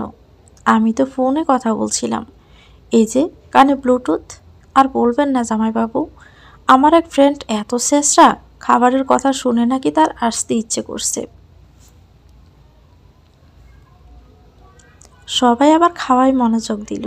সোহান ইশারা দিয়ে বুঝাচ্ছে দ্বিতীয় ডোজ দিতে হবে এবার। এদিকে সবার খাওয়া প্রায় শেষ। সবাই উঠলেও ফরহাদ দিব্যি খেয়ে যাচ্ছে এখনো। ফরহাদ খাওয়া শেষে দই মুখে দিবে, ঠিক তখনই মীরাব বলছে, জীবনে কি চোখে দেখোস নাই লুব্বা? সবার শেষে হলেও ওনার শেষ হয় না। ফরহাদ তখন কিছুটা ঘাবড়ে যায়। আমাকে কিছু বললে শালাবাবু? আরে না না, ফোনে বলছিলাম। ফরহাদ বলছে, ও আচ্ছা। মুখে না বললেও ফরহাদ ঠিকই বুঝেছে মীরাব কথাগুলো তাকেই বলেছে। তার আর খাওয়া হবে না। রাগে সে উঠে যায়। তবে মুক্তাকে ইশারা দিয়ে বলে রুমে আসতে, কিন্তু ঝুমুরের সাথে থাকায় মুক্তা আর যেতে পারে না। আজ সারাদিন ওর সাথেই গল্প করতে হবে মুক্তাকে। এদিকে বিকেলবেলা পিছনের পুকুরটার পাশে একা একা বসে আছে মধুমিতা। কানে হেডফোন দিয়ে গান শুনছে আর গুনগুন করে গানও গাইছে। অনেকদিন পর মুক্তা আপুর সাথে কথা বলে তার ভালো লাগলো। তবে ঝুমুর বারবার মুক্তা আপুর সাথে একা কী জানি কথা বলতে চাচ্ছিল। বুঝতে পেরে মধুমিতা নিজেই উঠে আসে। এমন সময় মধুমিতার মনে হলো পিছনে কেউ আছে। পিছনে ফিরে তাকিয়ে কাউকে হঠাৎ দেখে সে চমকে পড়ে যেতে নিলে সামনের ব্যক্তিটি ওকে ধরে ফেলে। রাফসান বলছে, রিল্যাক্স, আপনি একে একে এখানে বসে আছেন যে? মধুমিতা বলছে, না মানে এমনিতেই কেউ বসে থাকে বুঝি? কাউকে মনে করছেন হয়তো। না, তেমন কিছুই না। পুরনো কোনো ক্ষত তো মনে করতে পারেন। এই কথা শুনে মধুমিতার হঠাৎ রিয়াদের কথা মনে পড়ল। সেদিন একটুর জন্য বেঁচে গিয়েছিল সে। কি বাজে একটা অভিজ্ঞতা হয়েছিল। মধুমিতা বলছে, না তেমন কিছুই না। রাফসান বলছে, হলে বা কি যায় আসে, ফার্স্ট ইজ ফার্স্ট, রাইট? কথা বলতে বলতে রাফসান যে কখন মধুমিতার অনেকটা কাছে চলে এসেছে মধুমিতা তা খেয়ালই করেনি। তার তো রিয়াদের কথাই মনে পড়ছে। শুনেছিল রিয়াদের নাকি পলিটেকনিশিয়ান লোকদের সাথে হাত আছে। তাছাড়া ছাড়া পেয়ে গেছেন নিশ্চয়ই। আবার কোনো গন্ডগোল করবে না তো? But what about your first, mister Rafsan? Rafsan তখন কিছুটা দূরে সরে যায়। আরে সোহান, আপনার সাথে তো পরিচয় হওয়াই হলো না। সোহান বলছে, আপনি তো অন্য লোকের প্রতি ইন্টারেস্ট বেশি দেখাচ্ছেন, তাই হয়তো আমাকে চোখে পড়েনি আপনার। কথাগুলো বলতে বলতে সোহান ওদের কাছে চলে আসলো। মধুমিতা কিছু না বলে ঘরে চলে যায়। সোহান রাফসানের ঠিক সামনে এসে দাঁড়ায়। সোহান বলছে, তা আমাকেও একটু বলেন আপনার অতীত নিয়ে। রাফসান তখন বলছি, মানে ইয়েটিয়ে বুঝি না ভাই, আপনি আমাদের গেস্ট। আশা করি আপনি গেস্টের মতোই থাকবেন, বাড়ির মেয়েদের সাথে বেশি ভাব জমাতে আসবেন না। বাড়ির বড় ছেলে হিসাবে ভদ্র ভাষায় আমি আপনাকে জানিয়ে দিলাম। রাফসান বলছে, ওই আমার ফোনটা ঘরে রেখে আসছি, মা ফোন দিতে পারে। যাই তবে, পরে কখনো আপনার সাথে কথা বলবো। রাফসান তাড়াতাড়ি সেখান থেকে কেটে পড়ে। সোহানের সন্দেহ ঠিক, এ ফরহাদ আর রাফসানকে একদমই বিশ্বাস করা যাবে না। দুজনেরই মতলব ভালো না। আর এর আগে তো ফরহাদ কখনো এসে রাফসানের কথা কিছুই বলেনি। এবার কোথা থেকে যে নিয়ে আসলো একে? সোহানের তো এবার একটু খোঁজ নিয়ে দেখতে হবে এই ছেলের সম্পর্কে। মধুমিতার প্রতি তার এত ইন্টারেস্ট কেন? মধুমিতা ঘরে বসে বসে ফোন টিপছে। হঠাৎ করে জ্বরের বেগে একজন রাগী লোকের রুমে ঢুকে সোহান। ঢুকে একটানে মধুমিতাকে দাঁড় করিয়ে ফেলে। মধুমিতা তখন তাল সামলাতে না পেরে সোহানের উপরেই পড়ে যায়। সোহান বলছে, এত শখ ছেলেদের সাথে গল্প করার? রাফসান তোমার এত কাছে গিয়েছিল কেন? মধুমিতা তখন ভয়ে ভয়ে বলছে, আমি তো আসলে খেয়াল করিনি, আপনি একটু দূরে যান। কেন? আমি কাছে আসলেই দোষ শুধু, তাই না? এই রাফসান সম্পর্কে কি তুমি জানো কিছু? জানো ও কে? মধুমিতা ভয়ে কিছু বলতেও পারছে না। হাতে প্রচুর ব্যথা পেয়েছে, ছুরিগুলো ভেঙে একদম হাতে ঢুকে গেছে ওর। সোহানের এতে দিকে খেয়াল নেই। সে যখন জানতে পেরেছে রাফসানই রিয়াদ, তার তখন মাথা ঠিক নেই। হ্যাঁ, রাফসান আর অন্য কেউ না, বরং রিয়াদ নিজেই। ফেস বদলিয়ে মোটা অঙ্কের টাকা ফাহাদকে দিয়ে এখানে সে এসেছে। সোহান বলছে, কি হলো? Answer me.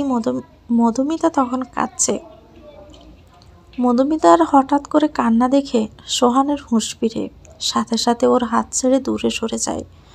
মধুমিতা এক হাতটাকে অন্য হাত দিয়ে ধরে ডুকরে কেঁদে যাচ্ছে। সোহান দেখে হাতে ছুরি ভেঙে কিছুটা রক্ত। Shit, I am so sorry, আমি আসলে খেয়ালই করিনি একটু। এদিকে আসো।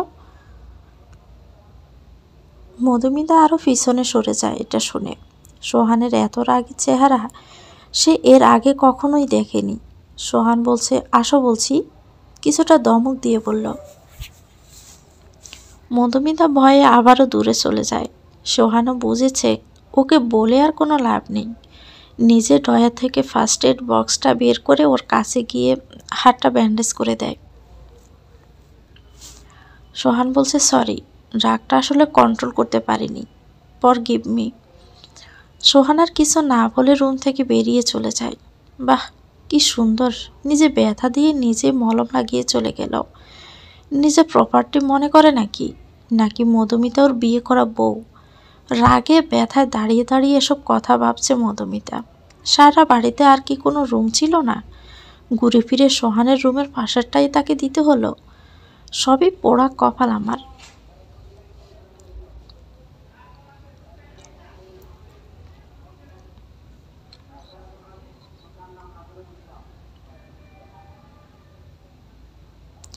আপু, আমি আর পারছি না। এ কথা বলে জমুর অজরে কাঁদতে লাগলো। মুখে কি বলে সান্ত্বনা দিবে বুঝতে পারছে না। শুধু এতটুকুই জানে, যা হচ্ছে হয়তো ভালো হচ্ছে না। সে সোহানকে জানে ও যথেষ্ট মিসিওর একটা ছেলে। ও কোনো সিদ্ধান্ত নিলে বুঝে শুনেই নিবে। বোন আমার, থাম এবার। আমি তো তোকে আগেই বলেছি সোহান তোকে আর সিনহাকে একই মনে করে। নিজের আপন বোন মনে করে তোকে। তুই কেন ওকে এখনো ভালোবেসে কষ্ট পাচ্ছিস? কেন বাসবো না আপু? মধুমিতা তো সোহান ভাই বোন ভাবে না, তাহলে আমাকে কেন বোন ভাবে? মধুমিতার প্রতি তো তার খুব টান। মুক্তা বলছে তোর হয়তো কোথাও ভুল হচ্ছে। কোনো ভুল হচ্ছে না আপু। আমি রাত হোক বা বিকেল, যখন তখন সোহানকে মধুমিতার রুমে যেতে দেখি। সোহান হয়তো পুরুষ মানুষ, কিন্তু মধুমিতা, ও কি বারণ করতে পারে না সোহানকে? নাকি ও চরিত্রেরই দোষ? ছি ঝুমুর, এসব কী সব ভাষা? মানলাম তোর কষ্ট হচ্ছে, কিন্তু ভুলে যাস না মধুমিতাও কিন্তু এবারেরই মেয়ে। আর আমি আমার ভাইকে চিনি। ওর মনে সত্যি কোনো মধুমিতার জন্য কোনো ফিলিংস থেকে থাকে, তবে ও সব ভেবে চিন্তেই এগোবে। বাহ আপু, এখন তুমিও তোমার ভাইয়ের পক্ষ নিচ্ছ? আমি কারো পক্ষ নিচ্ছি না ঝুমুর। আমি জানি তো যন্ত্রণা কতটুকু। কাউকে ভালোবাসলেও তাকে না পাওয়ার যন্ত্রণাটা আমি জানি। প্লিজ তুই সোহানকে ভুলে যা। মুক্তার কিছু না বলে নিজের রুমে পা বাড়ালো। তবে ঝুমুর এখন কি করবে? তার তো আর সহ্যই হচ্ছে না। মধুমিতাকেও তার এখন খুব বাজে লাগছে। এদিকে ফরহাদ নিজের রুমে বসে বসে তার প্রেমিকার সাথে কথা বলছে। তবে সে জানে না সেই রুমে কেউ লুকিয়ে তার ভিডিও বানাচ্ছে। ফরহাদ বলছে, ট্রাস্ট মি জান, আমি তোমাকে খুব ভালোবাসি। এই গাইয়া বুধকে তো শুধু জমিদারি বংশ দেখে বিয়ে করেছিলাম। মেয়েটা। ফরহাদ বলছে, আরে না না, তেমন কিছুই না।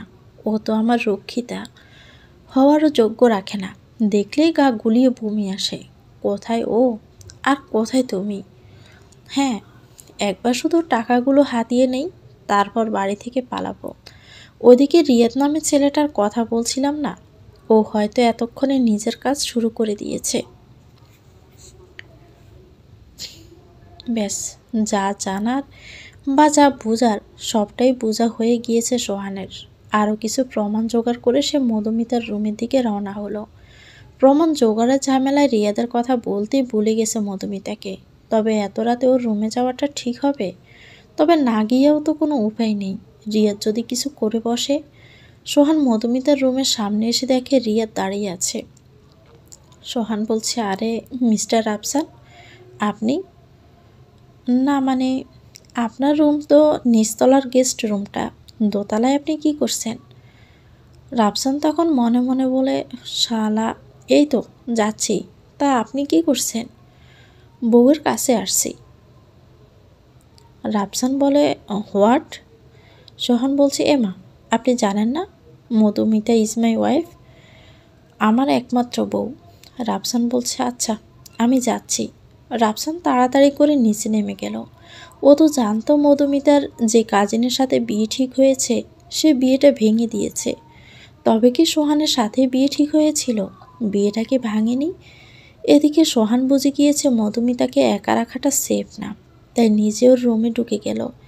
এ মেয়েকে মাঝে মাঝে থাপ্পড় দিয়ে দাঁত ফালিয়ে দিতে ইচ্ছে করে। মেয়ে হয়ে রুমে দরজা লাগায় না, কেমন বদ অভ্যাস এটা। সোহান ওর রুমে গিয়ে দেখে পুরো অন্ধকার। কিছু না বলে দরজা লাগিয়ে পাশের সোফায় গিয়ে শুয়ে পড়ে। সকালে মীরাব কোনো কারণবশত বাড়ির সবাইকে বাড়ির ড্রয়িং রুমে জড়ো করছে। মধুমিতা সোহানকে ডাকতে গিয়েছে মুক্তা। সোহানের রুমটা ফাঁকা। মধুমিতার রুমে নক করতে সোহান চোখ ডলতে ডলতে দরজা খোলে।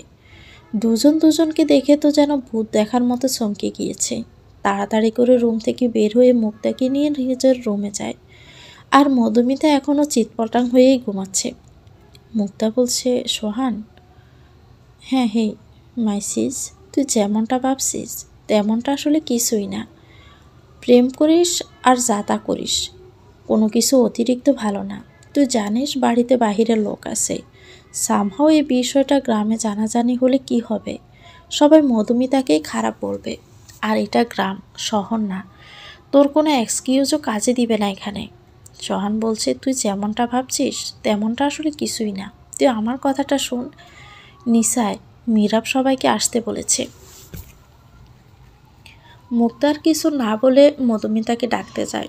ওর রুমে সারা রাত যে কে ছিল তা সে জানেই না। সে দুর্বি ঘুমিয়ে যাচ্ছে গায়ে চাদর দিয়ে।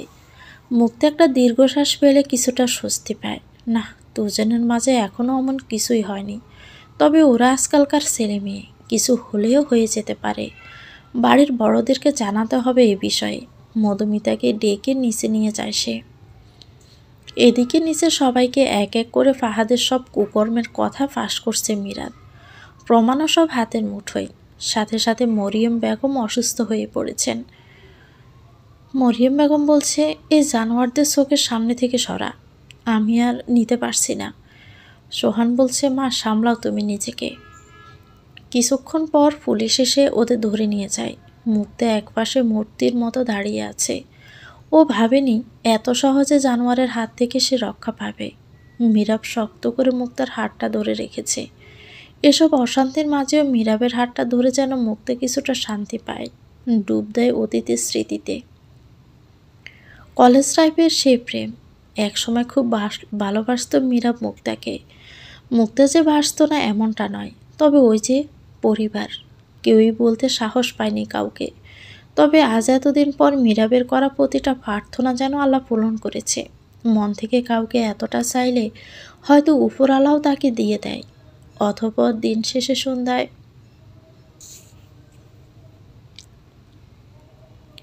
সন্ধ্যার আকাশটা আজ আলো ফুটেছে। রাত হলেও চারদিকে আলো হবেই বা না কেন, পূর্ণিমার রাত যে। বাড়িতে একটা টু শব্দও হচ্ছে না। সবার উপর দিয়ে যে দখলটা গিয়েছে, পুরো শান্ত পরিবেশ। হালকা বাতাসও বইছে চারদিকে। বারান্দায় দাঁড়িয়ে আছে মধুমিতা, খোলা চুলগুলো দুলছে। বারান্দায় থাকা ড্রিম কেসারটাও দুলে দুলে হালকা আওয়াজ করছে। পাশে দাঁড়িয়ে আছে সোহান, কোনো এক খেয়ালে হাতিয়ে থাকা। কখন যে পাশে কেউ এসে দাঁড়িয়েছে তা খেয়ালই করেনি। এইদিকে অনেকক্ষণ যাবৎ হাতে মলম নিয়ে দাঁড়িয়ে থাকতে থাকতে শেষে নিজে গিয়ে মধুমিতার হাতটা ধরল। মধুমিতা পাশে ফিরে তাকায়। সোহানের বুকটা ধুক করে ওঠে। চোখে এখনও দুফোঁটার পানি টলমল করছে। কেঁদেছে হয়তো খুব। নাকটাও একদম টকটকে লাল হয়ে গেছে। গোলাপি ঠোঁট দুটো বারবার কাঁপছে। সোহান সাথে সাথে চোখ সরিয়ে নেয়। আর তাকানো যাবে না, হয়তো এই নেশাকে আটকানো যাবে না। নিশ্চিত একটা অঘটন ঘটিয়ে ফেলবে সোহান আজ রাত। নীরবতা ভেঙে সোহান বলতে লাগলো, মলম নিয়ে এসেছিলাম, রেখে যাচ্ছি, মনে করে লাগিয়ে নিও, আর কাঁদবে না একটুও।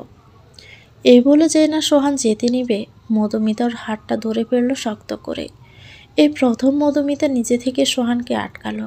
সোহান আবারও ওর দিকে তাকিয়ে চোখ সরিয়ে নেয়।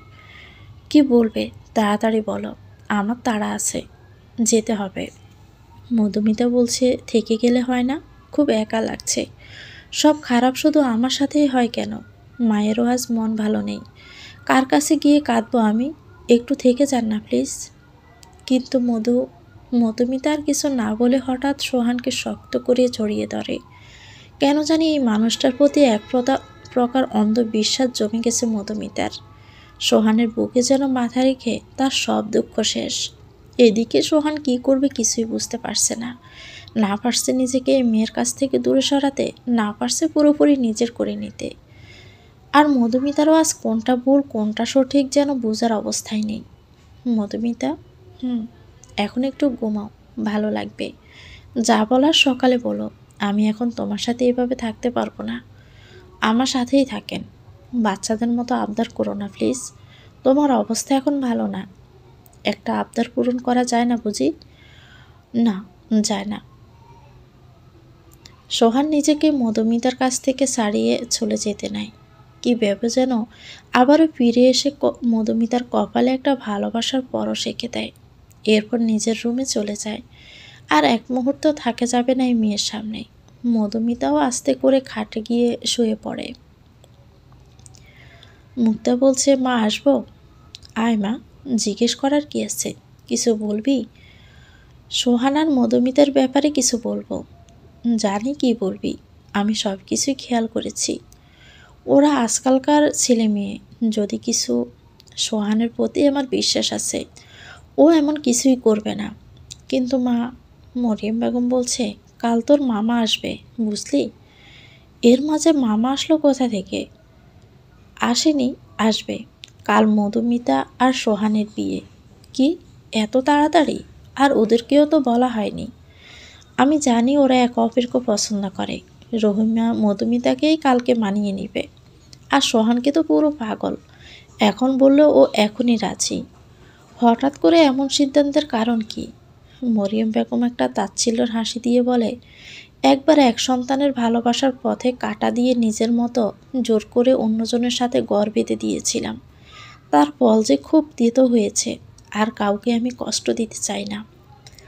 মুক্তা দেখল তার মায়ের চোখে পানি। ঠিকই তো, এসবের জন্য কিছুটা হলেও তার মা দায়ী। তার মা আর তার মীরাবের ব্যাপারটা জানত, তবে সমবয়সী হওয়ায় ব্যাপারটা তিনি মানতে চায়নি। জোর করে বড়লোক ছেলের সাথে বিয়ে দিয়ে দিয়েছেন, তার শাস্তি হয়তো পুরো পরিবার পাচ্ছে।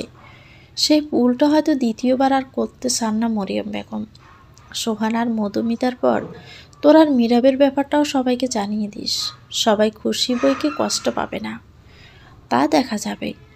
মুক্তা একটা দীর্ঘশ্বাস ফেলে নিজের রুমের দিকে রওনা হলো। ওইদিকে বাড়ির বাকিরা আগে থেকে সোহান আর মধুমিতার বিয়ে দিতে চাওয়ার ব্যাপারটা জানে। কারো কোনো আপত্তি নেই, শুধু একজন দূর আকাশে তাকিয়ে চোখে জল ফেলছে। নিজের ভাগ্যের প্রতি দয়া হচ্ছে ঝুমুরের, তবে অভিযোগ নেই কোনো। হয়তো এটাই ভাগ্যে ছিল। সবটা আবার হাসি মুখেই সে মেনে নেবে। পরদিন সকালবেলা মধুমিতা ঘুম থেকে উঠে দেখে বাড়িটাকে আজ অন্যরকম লাগছে। কিছু পাড়া প্রতিবেশী আত্মীয়রাও এসেছে। মধুমিতাকে নিয়ে ওর মা রুমে আসে। সোহান আর মধুমিতার বিয়ের ব্যাপারে সবটা ওকে জানায়। মধুমিতা বলছে, এই বিয়েতে আমার আপত্তি নেই, কিন্তু মা, জানোই তো গতবার কি হয়েছিল। নিজের পাড়ায় দাঁড়াতে চাই আমি, তাই তো সাদামাটাভাবে বিয়েটা দিতে চাচ্ছি। আর বিয়ে উপলক্ষে ভাবছি অনাথ আশ্রমে বাচ্চাদের খাইয়ে দিব। আগে বলতো, সোহানকে তোর কেমন মনে হয়? একজন ব্যক্তিত্ববান পুরুষ, যার মনে হয়তো আমার প্রতি সমুদ্র সমান প্রেম আছে। তোর কি মনে হয় এমন ছেলে এমন কিছু করবে যাতে তোর মত নেই? তুই নিশ্চিত থাক, সোহান রায়হানের মতো না। ওর নামটা না উঠালেও পারতে। জীবনে দুই ধরনের পুরুষ দেখলাম, এক রিয়াদ রায়হানের মতো, আরেক সোহান মীরাবদের মতো। রায়হানের অবস্থা ভালো নেই, পাপের সাজা পৃথিবীতেই পাচ্ছে। মানে, তোর মামির বোনের মেয়ের সাথে বিয়েটা হয়েছিল, কিন্তু মেয়ের নাকি চরিত্র ভালো না, অন্য কার বাচ্চা পেটে নিয়েছে। ওদের কথা বাদ দে, এ লাল শাড়িটা পরে আয় তো, একটু পর মুক্তা ওরা এসে সাজিয়ে দিয়ে যাবে তোকে। রহিমা চলে গেল। মধুমিতা শাড়িটা পরে তৈরি হয়ে নেয়। এটা তো সত্যিই নিজের অজান্তেই সে সোহানকে ভালোবাসে। এমন প্রেমিক পুরুষকে না করাটা নিছক বোকামি। এরপর মুক্তা ওরা এসে হালকা সাজিয়ে নিয়ে গেল মধুমিতাকে। ওদিকে সোহানও একটা সাদা পাঞ্জাবি পরে তৈরি হয়েছে। ধার্মিক রীতিতে তাদের বিয়েটা সম্পন্ন হয়। এক হাত লম্বা ঘোমটা দিয়ে হেলান দিয়ে বসে আছে মধুমিতা। ওদিকে মীরাব, সিনহা ওরা তো সোহানের কাছ থেকে মোটা অঙ্কের টাকা নিয়ে তবেই ওকে ছেড়েছে। সোহানের আগেও কতবার এই রুমে এসেছে, তবে এবার একটা স্পেশাল। রুমে এসে দেখে তার বউ ঘোমটা দিয়ে বসে আছে। কি করবে বেচারা বুঝতে পারছে না। কাছে গিয়ে মধুমিতা দেখে ঘুমিয়ে গিয়েছে। সোহান বলছে, আজকে রাতেও ঘুমকে ছাড়লে না? মধুমিতা তখনও পুরো ঘুম দেয়নি। সোহানের আসতে বলা কথাটা সে নড়ে ওঠে। পাশে সোহানকে দেখে এক লাফে খাট থেকে নেমে পা ধরে সালাম করে নেয়। আরে আরে, পাগল হলে গে নাকি? কি করো না? মানে, বড় আম্মু বলছিল করতে, তাই। এসব করতে হবে না। আর বড় আম্মু না, আজ থেকে আম্মুকে শুধু আম্মু বলেই ডাকবে। আর আমরা কি অপরিচিত নাকি, যে বাংলা সিনেমার নায়িকার মতো এত বড় গমটা দিয়ে রেখেছ? এখন কি আমাকে বাংলা সিনেমার নায়কের মতো সোফায় ঘুমাতে হবে? মধুমিতা কি বলবে কিছুই বুঝতে পারছে না। এই ছেলে সবসময় তাকে কথার জালে পেঁচিয়ে দেয়। সোহান বুঝে মুচকি একটা হাসি দিয়ে মধুমিতাকে কোলে তুলে নিয়ে খাটে শুইয়ে দেয়। আকস্মিক কিছু হওয়াতে ও যেন স্ট্যাচু হয়ে গিয়েছে। সোহান বলছে, এখন কি বাংলা সিনেমার মতোই কথা বলবো শুধু, নাকি হলিউড সিনেমার মতো কিছু করব? মধুমিতার লজ্জায় আর কিছুই বলছে না। এই ছেলে এমন ঠোঁটকাটা কেন? কোনো কথাই যেন তার মুখে বাজে না। সোহান নেশা ভরা চোখে কতক্ষণ যে মধুমিতার দিকে তাকিয়ে থাকে। আর সোহান বলছে, মধু, তোমার মাঝে হারানোর অনুমতি দিবা? মধুমিতা কিছু না বলে মুখে লাজুক হাসি দিয়ে চোখটা বন্ধ করে আছে, আর শক্ত করে সোহানের পিঠটা ধরে আছে। সোহানও বুঝল মধুমিতার না নেই। তারপর তারপর জেনে কি করবেন? আমি বাবা সিঙ্গেল, কাপলদের ভাসর করে উকি দেই না। আপনারাও যান, টাটা। ওটি কেমন লেগেছে অবশ্যই কমেন্ট করে জানাবেন। ভালো লেগে থাকলে একটি লাইক দিয়ে দিবেন। চ্যানেলটিকে সাবস্ক্রাইব করে আমাদের সাথেই থাকবেন। আল্লাহ হাফেজ।